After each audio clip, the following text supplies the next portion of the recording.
بسم اللہ الرحمن الرحیم۔ السلام علیکم ورحمۃ اللہ وبرکاتہ۔ امید ہے آپ سب بخیر و عافیت ہوں گے۔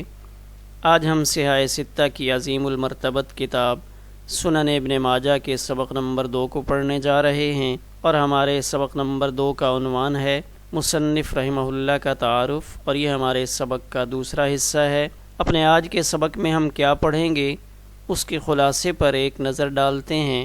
اپنے آج کے سبق میں ہم 2 چیزوں کی تفصیل جانیں گے۔ طلب علم کے لیے امام ابن ماجہ رحمہ اللہ تعالی نے کب اور کہاں کے اسفار کیے، اور دوسرا امام ابن ماجہ رحمہ اللہ تعالی کے مشہور اساتذہ کرام کون ہیں، ان کی تفصیل ہم جانیں گے۔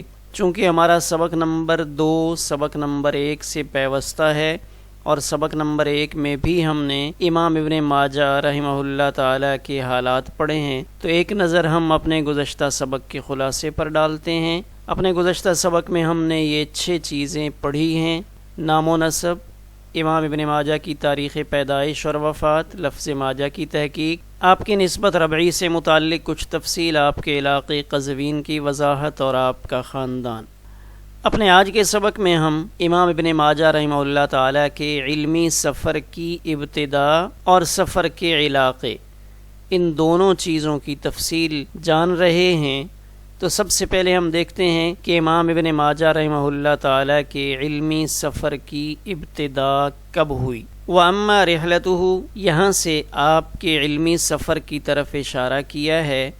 تو رحلہ کا لفظ ہمارے ہاں کسی کی وفات کے لیے بھی بولا جاتا ہے کہ فلاں نے رحلت کی، لیکن محدثین کی اصطلاح میں یہ مقدس لفظ تحصیل علم کے لیے کیے جانے والے سفر پر بولا جاتا ہے، اور محدثین کرام کے حالات پڑھنے سے لفظ رحلت اس کی تقدیس معلوم ہوتی ہے کہ ایک ایسا مقدس تھا کہ وہ گروہ جس نے سفر کرتے کرتے خود اس لفظ میں تقدس پیدا کر دیا، یعنی یہ رحلہ کا لفظ ہی مقدس بن گیا، کیوں نہ ہوتا؟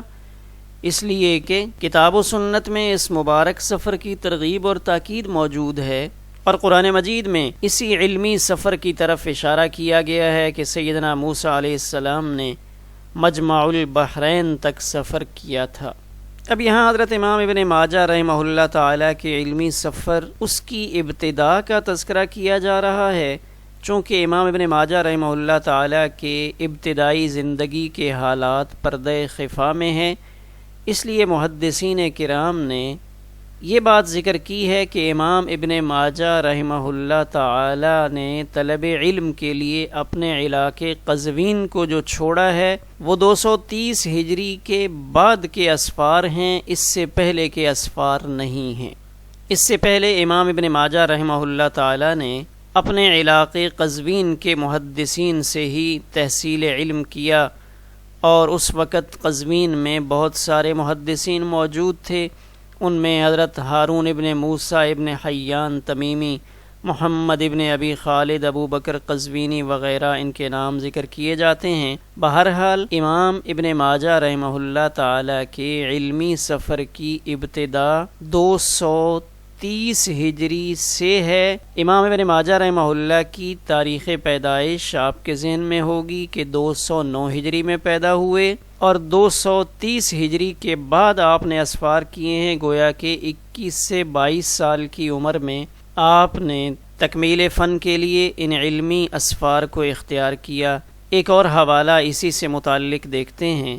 امام ابن ماجہ رحمہ اللہ تعالی کے علمی سفر کی ابتدا سے متعلق خلاصہ تذہیب تہذیب الکمال میں حافظ صفی الدین احمد ابن عبداللہ خزرجی انصاری نقل کرتے ہیں، وَإِنَّمَا رَحَلَ ابن ماجہ بعد الثلاثین، کہ امام ابن ماجہ رحمہ اللہ تعالی نے علمی اسفار 230 ہجری کے بعد اختیار کیے، تو گویا کہ جب آپ کی عمر مبارک 21 یا 22 سال ہوئی تو اس وقت امام ابن ماجہ رحمہ اللہ تعالی نے اپنے علمی اسفار کو شروع فرمایا۔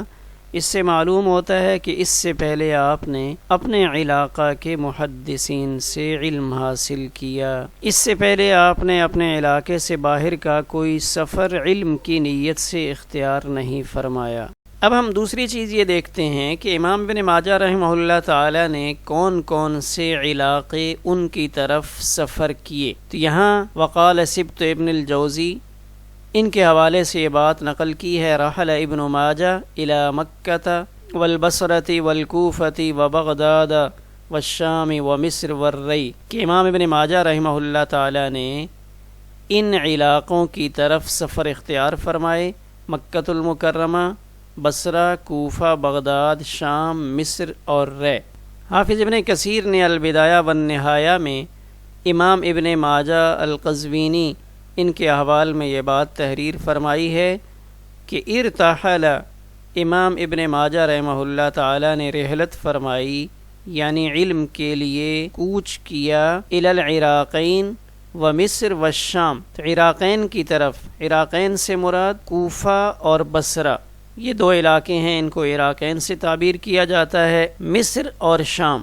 اور حافظ ابن کثیر رحمہ اللہ تعالی نے ان 4 علاقوں کے علاوہ دیگر علاقوں کا تذکرہ نہیں فرمایا کہ آپ نے کسی اور علاقے کی طرف بھی ارتحال کیا ہے. اس دور میں علمی مراکز کون سے تھے، اس کی تفصیل شیخ الاسلام امام ابن تیمیہ رحمہ اللہ تعالی نے اپنی کتاب منہاج السنۃ النبویہ اس میں نقل فرمائی ہے، اور یہ فرمایا فَهَذِهِ الْأَمْصَارُ الْخَمْسَةُ، کہ یہ 5 شہر اس وقت میں علوم نبوت یعنی علوم ایمانیہ، قرآنیہ اور شریعہ ان سب کا مرکز تھے. وہ کون سے ہیں؟ الحجازان، حجازان سے مراد مکۃ المکرمہ اور مدینۃ المنورہ، اور عراقان سے مراد کوفہ اور بصرہ اور ملک شام. اس دور میں یہ 5 علاقے علوم نبوت کے مراکز کہلاتے تھے، اور علم دین کے طالبان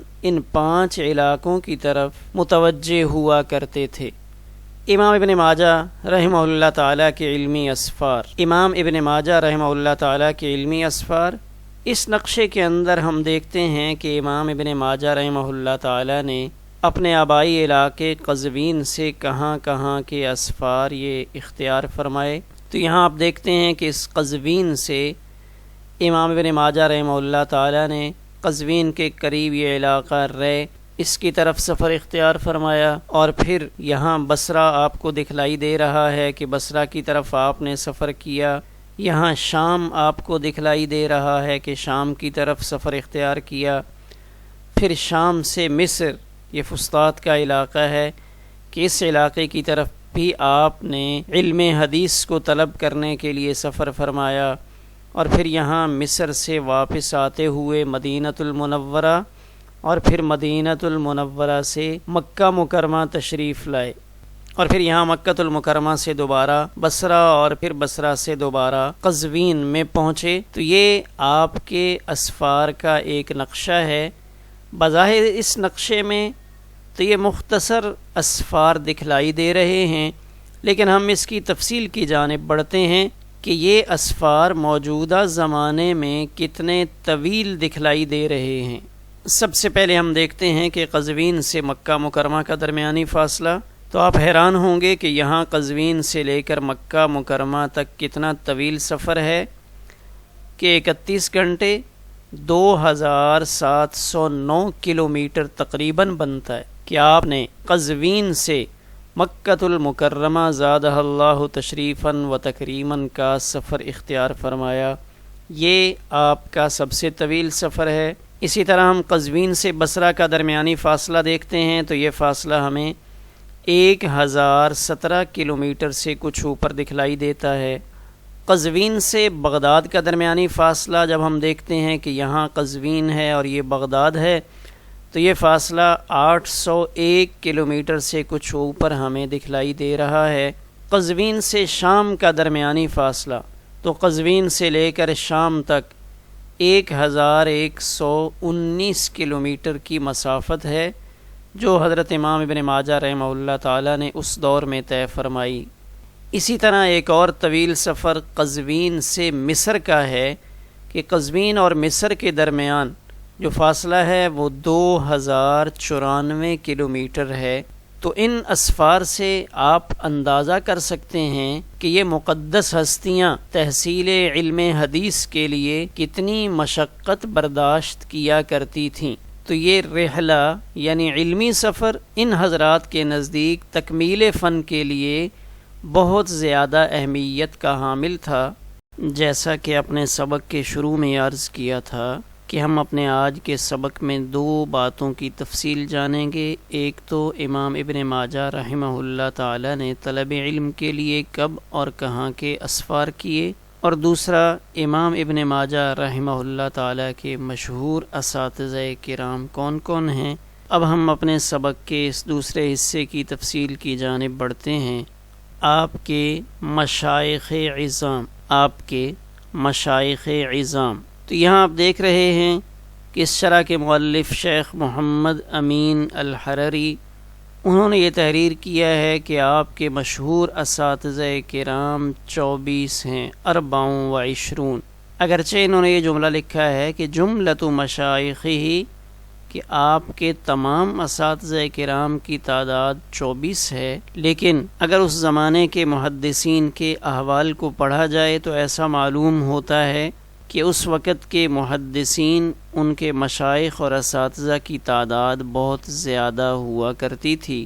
آئیے اس کے لیے بطور حوالہ کتاب تذکرۃ الحفاظ کی یہ عبارت دیکھتے ہیں، محدثین کرام کے مشائخ کی کثرت۔ امام ذہبی رحمہ اللہ تعالیٰ اس سے متعلق یہ عبارت نقل کرتے ہیں، وَلَقَدْ كَانَ فِي هَذَا الْعَصْرِ وَمَا قَارَبَهُ مِنْ أَئِمَّةِ الْحَدِيثِ النَّبَوِيِّ خَلْقٌ كَثِيرٌ وَمَا ذَكَرْنَا عُشْرَهُمْ هُنَا وَأَكْثَرُهُمْ مَذْكُورُونَ فِي تَارِيخِ۔ امام ذہبی رحمہ اللہ فرماتے ہیں کہ اس زمانے میں اور جو اس کے قریب کا زمانہ تھا، اس میں ائمہ حدیث کی ایک بہت بڑی تعداد موجود تھی۔ یہ جو بات امام ذہبی رحمہ اللہ تعالیٰ نے نقل فرمائی، وَمَا ذَكَرْنَا عُشْرَهُمْ هُنَا، کہ ہم نے یہاں پہ 10واں حصہ بھی ذکر نہیں کیا، تو یہ 10ویں حصے سے کس طرف اشارہ ہے؟ تو یہاں آپ دیکھیں 106 کے نیچے 9 لکھا ہوا نظر آ رہا ہے۔ اس 9 کے ذریعے اشارہ ہو رہا ہے محدثین کے طبقات کی طرف۔ اپنی اس کتاب تذکرۃ الحفاظ میں امام ذہبی رحمہ اللہ تعالی نے محدثین کے طبقات ذکر فرمائے ہیں، تو یہاں 9ویں طبقے میں آ کر 106 محدثین کا ذکر فرمایا، اور 106 کا ذکر کرنے کے بعد فرماتے ہیں کہ اس زمانے میں بہت سارے محدثین موجود ہیں، لیکن ہم نے ان کا 10واں حصہ بھی ذکر نہیں کیا۔ ایک اور بات آپ ذہن نشین فرمائیں گے کہ یہاں 9واں طبقہ ہے، اس کے بعد جو 10واں طبقہ آ رہا ہے محدثین کرام کا، اس 10ویں طبقہ میں امام ابن ماجہ رحمہ اللہ تعالیٰ کا شمار ہوتا ہے۔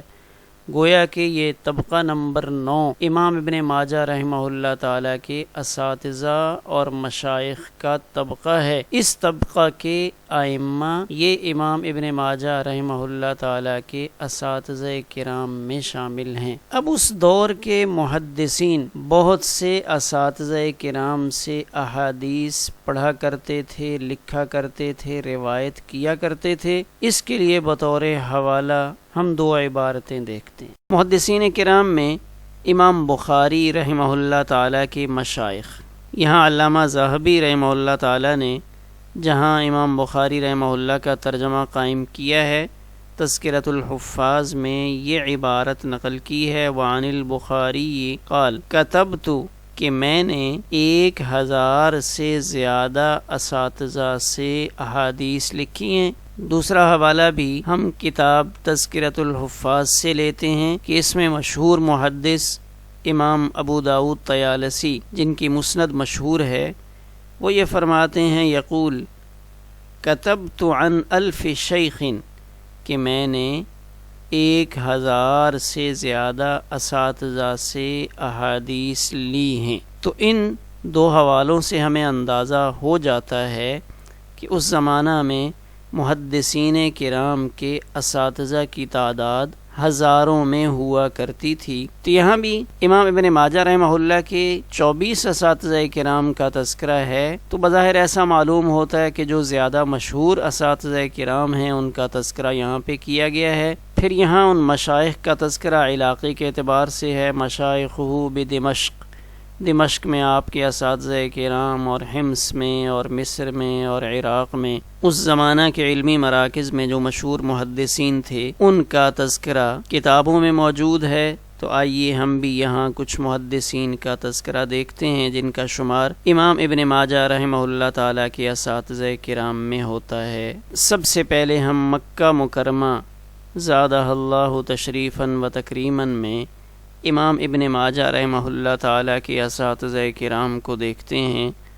تو یہاں آپ کے اساتذہ میں 3 نام مشہور ہیں، حافظ حلوانی، حافظ زبیر ابن بکار اور حافظ سلمہ ابن شبیب۔ تو مکہ مکرمہ کے اساتذہ کرام میں جو امام حلوانی یا حافظ حلوانی کا تذکرہ آیا، تو یہاں آپ دیکھ سکتے ہیں کہ یہ ان کے احوال موجود ہیں، اور یہاں یہ عبارت نقل کی گئی ہے، حدث عنہ الجماعۃ سوى النسائی، کہ سیاہ ستہ کے مصنفین میں سے امام نسائی رحمہ اللہ کے علاوہ بقیہ سب محدثین نے ان سے روایت لی ہے۔ دوسرے مکہ مکرمہ کے محدثین میں زبیر ابن بکار، ان کا تذکرہ کیا گیا ہے کہ ان سے روایت کرنے والوں میں امام ابن ماجہ رحمہ اللہ تعالی بھی شامل ہیں۔ تیسرے محدث مکہ مکرمہ میں جو تشریف فرما تھے وہ سلمہ ابن شبیب ہیں، تو ان کے بارے میں بھی امام ذہبی رحمہ اللہ تعالی نے یہ بات نقل کی ہے، روا عنہ الستۃ سوى البخاری، امام بخاری رحمہ اللہ کے علاوہ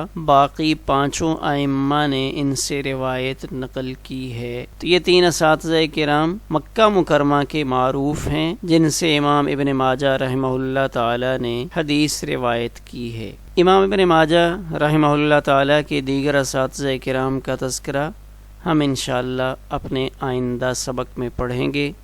آج کے سبق سے متعلق تمرینی سوالات۔ پہلا سوال یہ ہے کہ امام ابن ماجہ رحمہ اللہ تعالیٰ کے علمی اسفار کی ابتدا کب ہوئی؟ دوسرا سوال یہ ہے کہ شیخ الاسلام امام ابن تیمیہ رحمہ اللہ تعالیٰ نے اپنی کتاب منہاج السنہ میں کون سے 5 علمی مراکز کا تذکرہ کیا ہے؟ اور تیسرا سوال یہ ہے کہ آپ کا سب سے طویل علمی سفر کون سا ہے؟ آج کے سبق کا خلاصہ، ہم نے اپنے آج کے سبق میں ایک تو امام ابن ماجہ رحمہ اللہ کے جو اسفار تھے ان کے بارے میں پڑھا کہ آپ نے کہاں کہاں کے اسفار کیے، اور دوسرا ہم نے امام ابن ماجہ رحمہ اللہ کے مشہور اساتذہ کرام میں سے جو مکہ مکرمہ کے اساتذہ کرام تھے ان کے بارے میں جانا۔ ہمارا آج کا سبق الحمدللہ اسی پر مکمل ہوا۔